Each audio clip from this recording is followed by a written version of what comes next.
নমস্কার, দেখছেন high news. ঋতু রয়েছে আপনাদের সঙ্গে। শুরু করছি নিউজ টুডে। আর শুরুতেই দেখে নেব আজকের হেডলাইন্স।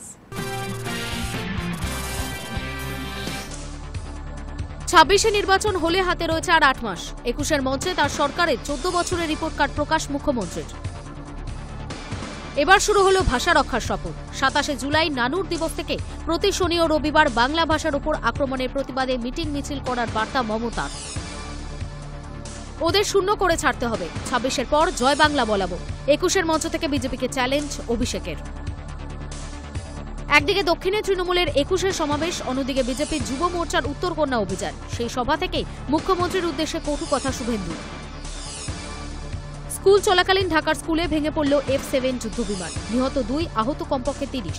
এদের অধিকাংশই শিক্ষার্থী। অপারেশন সিন্দুরের পর সংসদে প্রথম অধিবেশন, আর সেই অধিবেশনকে বিজয় উৎসব হিসেবে অভিহিত করেন প্রধানমন্ত্রী নরেন্দ্র মোদী। শুরুতেই তিনি বলেন, অপারেশন সিন্দুরে ১০০% সাফল্য এসেছে। পাশাপাশি মহাকাশচারী শুভাংশু শুক্লার সাফল্য নিয়েও মুখ খুলেছেন তিনি।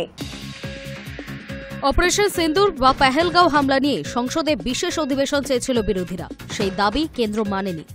অপারেশন সিন্দুরের পর সংসদের প্রথম অধিবেশন, সেই অধিবেশনকে বিজয় উৎসব হিসেবে অভিহিত করলেন প্রধানমন্ত্রী নরেন্দ্র মোদী। তবে বাদল অধিবেশনের শুরুতেই বিরোধীদের অস্ত্রেই বিরোধীদের মাত দেওয়ার চেষ্টা করলেন প্রধানমন্ত্রী। ভাষণ দিতে গিয়ে তিনি বলেন, বাদল অধিবেশন আমাদের কাছে বিজয় উৎসবের মতো।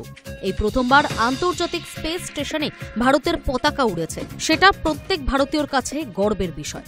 তাই প্রত্যেক সাংসদ এক সুরে এই কীর্তির প্রশংসা করবেন। ये मॉनसून सत्र राष्ट्र के लिए एक अपने आप में विजयोत्सव का रूप है।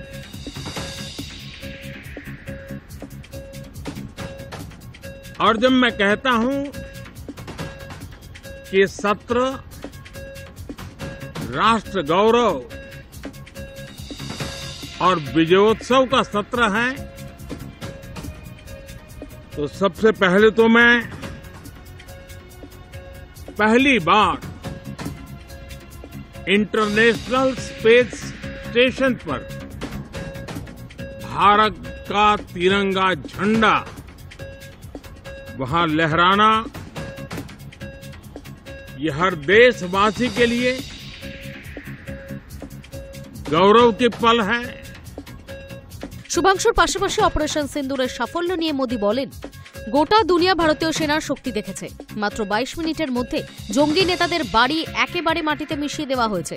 ১০০% নিশানায় সফলভাবে আঘাত হানা হয়েছে। মেড ইন ইন্ডিয়া সামরিক শক্তি দেখে মুগ্ধ গোটা বিশ্ব। ভারতে তৈরি যুদ্ধাস্ত্রের দিকে গোটা বিশ্বের ঝোঁক বাড়ছে।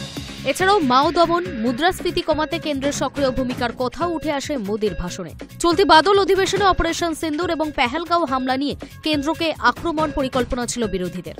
অধিবেশনের প্রথম দিনেই অপারেশন সিন্দুর নিয়ে আলোচনা চেয়ে নোটিশ দিয়েছে কেন্দ্র। কিন্তু অপারেশন সিন্দুরের সময় যেভাবে কেন্দ্রের পাশে ছিল বিরোধীরা, সেই বিষয়টিকেই তুলে ধরে অধিবেশনের আগে ঐক্যের বার্তা দিলেন প্রধানমন্ত্রী। বিশ্লেষকদের মতে, অধিবেশন শুরুর আগেই মোদীর এই মন্তব্যে খানিকটা ভোতা হবে বিরোধীদের অস্ত্র। Hi news network. ঢাকার আন্তর্জাতিক বিমানবন্দর সংলগ্ন উত্তরার দিয়াবাড়িতে বাংলাদেশ বিমান বাহিনীর একটি F-7 যুদ্ধ বিমান ভেঙে পড়ল।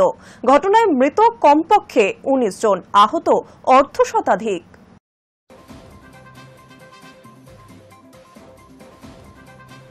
ঢাকার আন্তর্জাতিক বিমানবন্দর সংলগ্ন উত্তরা দিয়াবাড়িতে বাংলাদেশ বিমান বাহিনীর একটি F-7 যুদ্ধবিমান ভেঙে পড়ল। সোমবার দুপুর ১:৩০ নাগাদ বিমানটি উত্তরার মাইলস্টোন স্কুল কলেজের একটি ভবনে আছড়ে পড়ে।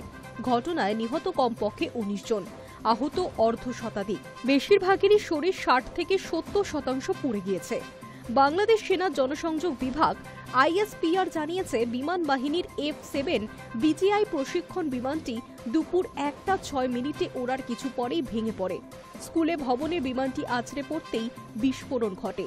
দাউ দাউ করে আগুন ধরে যায় ভবনটিতেও। অনেক দূর থেকেও সেই কালো ধোঁয়া দেখা গিয়েছে। বিমানের আগুন নেভাতে ঘটনাস্থলে ছুটে আসেন দমকলের ৮টি ইঞ্জিন।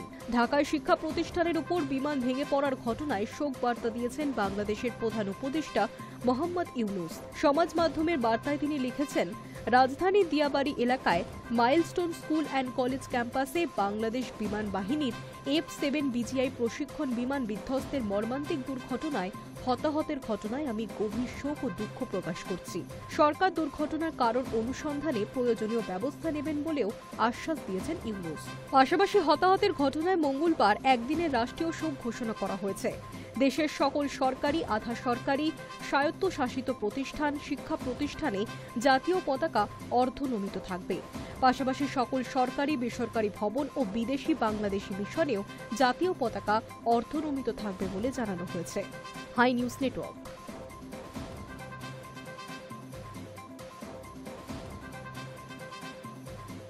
গত বছরের জুলাই মাসে ছাত্র জনতার আন্দোলনে পতন হয়েছিল বাংলাদেশের আওয়ামী লীগ সরকারের। দেশ ছাড়া হন শেখ হাসিনা।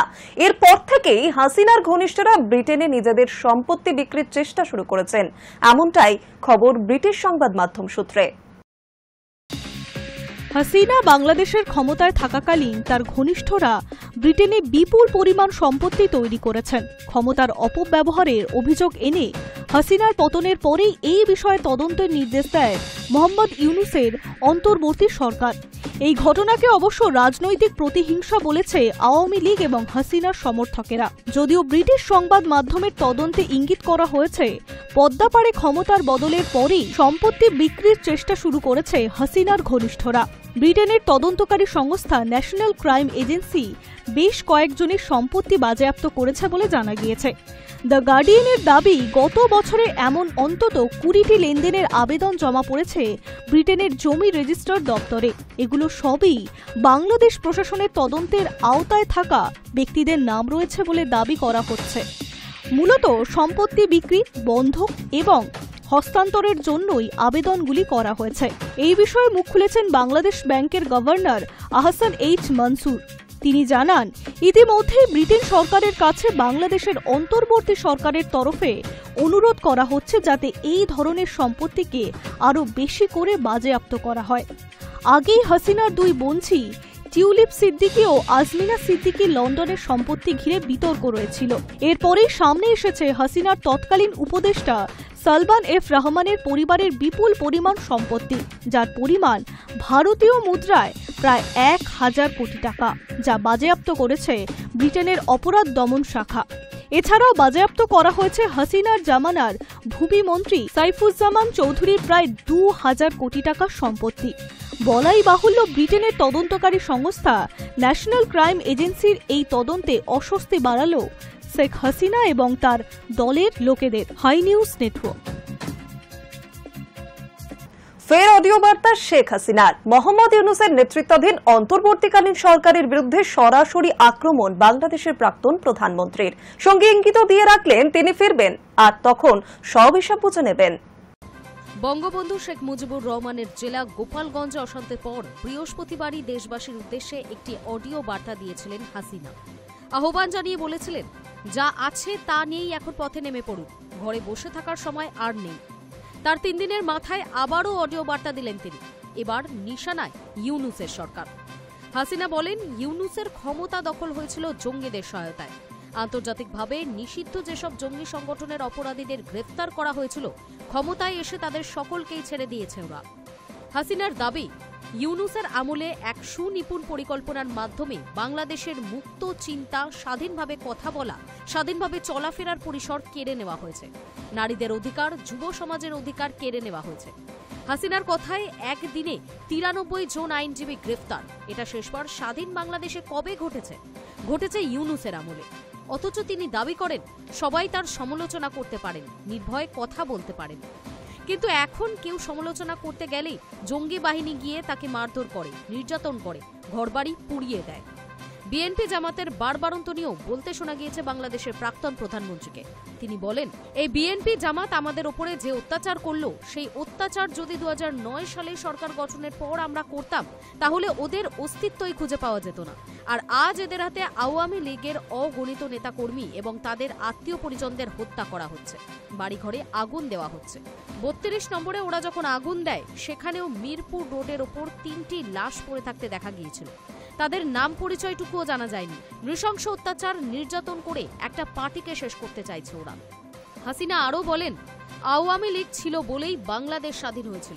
জাতির পিতা বঙ্গবন্ধু শেখ মুজিবুর রহমান দেশ স্বাধীন করে দিয়ে গিয়েছিলেন। স্বাধীনতা সংগ্রামে অগ্রণী ভূমিকা পালন করেছিল আওয়ামী লীগ। হাসিনার গলায় ঝরে পড়ে ক্ষোভ। আজ এরা সব ধ্বংস করার জন্য উঠে পড়ে লেগেছে। যে মুক্তিযোদ্ধারা দেশ স্বাধীন করলো, আজ তাদের গলায় জুতোর মালা। ধৈর্য ধরুন, দিন ফিরবে। এক মাঘে শীত যায় না। সব অপমান মনে থাকবে। কড়ায় গন্ডায় হিসেব বুঝে নেব। সবকিছুর হিসাব নেওয়া হবে। সেই দিন বেশি দূর নয়। এরপর সরাসরি বাংলাদেশের প্রধান উপদেষ্টা ইউনূসকেও নিশানা করেন তিনি। ইউনূসকে কাঠগড়ায় তুলে তার তোপ। বাংলাদেশের উন্নয়ন ও বঙ্গবন্ধুর ঐতিহ্যকে কলুষিত করার ষড়যন্ত্র করা হয়েছে। হাসিনা বলেন, এসব ইউনূসের কারসাজি। হাজার হাজার কোটি টাকা কামিয়ে বাংলাদেশিদের থেকে টাকা খেয়ে দেশের সর্বনাশ করছেন। যার মধ্যে দেশপ্রেম থাকে, যার মধ্যে মানুষের প্রতি প্রেম, দয়া, ভালোবাসা থাকে, সে কি কখনো এটা করতে পারে? ওর এ দেশের মানুষের জন্য কোনো দরদ নেই। Hi news network.